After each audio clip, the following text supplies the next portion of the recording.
Aujourd'hui, on a des objectifs assez ambitieux en termes d'achat responsable. On n'y est pas encore. On n'y est pas encore pour diverses raisons, et c'est d'ailleurs la raison d'être, je pense, de ce salon.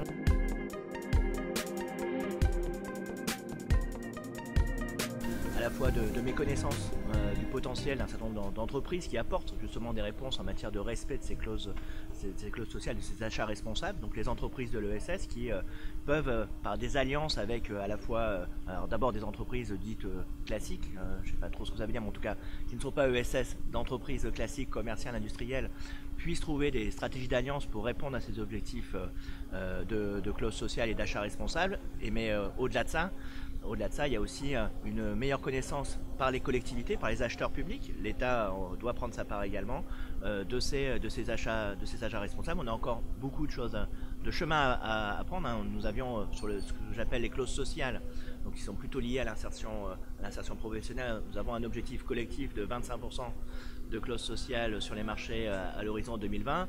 Aujourd'hui, nous en sommes à 8 à 9%, à 8,6% pour être précis. Et le sujet, c'est quoi? C'est la formation des acheteurs, c'est l'information des acheteurs, c'est le repérage, l'identification de toutes ces entreprises, de l'économie sociale et solidaire qui permettent d'accélérer l'atteinte de ces objectifs et de réellement avoir une commande publique responsable, d'avoir réellement des achats responsables.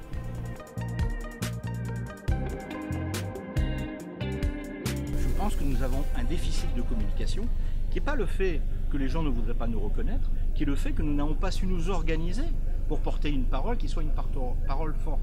Moi, je le redis, pour porter cette parole, il faut faire la démonstration de cette réalité, d'entreprendre de cette réalité économique, plutôt que d'aller faire la main sur le cœur, des grands discours sur l'économie sociale et solidaire en disant « regardez comme on est beau et comme on est généreux ».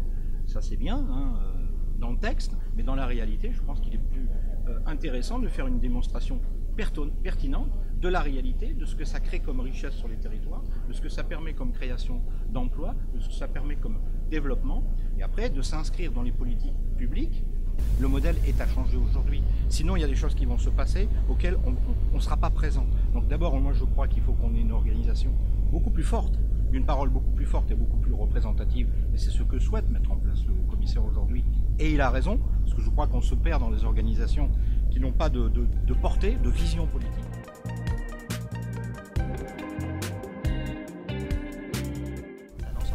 C'est une stratégie en fait de développement de l'économie sociale et solidaire, à la fois sur ce qui vient d'être évoqué, c'est-à-dire la lisibilité, le pouvoir d'influence de cette économie en tant que telle, dans l'économie française, dans les politiques publiques, mais aussi de travailler à la croissance des entreprises, c'est-à-dire déverrouiller un certain nombre de freins qui existent aujourd'hui sur le plan réglementaire, sur le plan fiscal, qui ne sont plus au rendez-vous du développement de ces entreprises qui de plus en plus pivotent leur modèle de développement. Et donc nous devons les accompagner sur les aspects financiers, réglementaires, sur les aspects législatifs. Et donc ce n'est pas une loi, c'est un ensemble de mesures qui sera présenté très prochainement, d'ici la fin du mois de novembre, en plein dans le mois de l'ESS. Je pense que c'est une bonne fenêtre.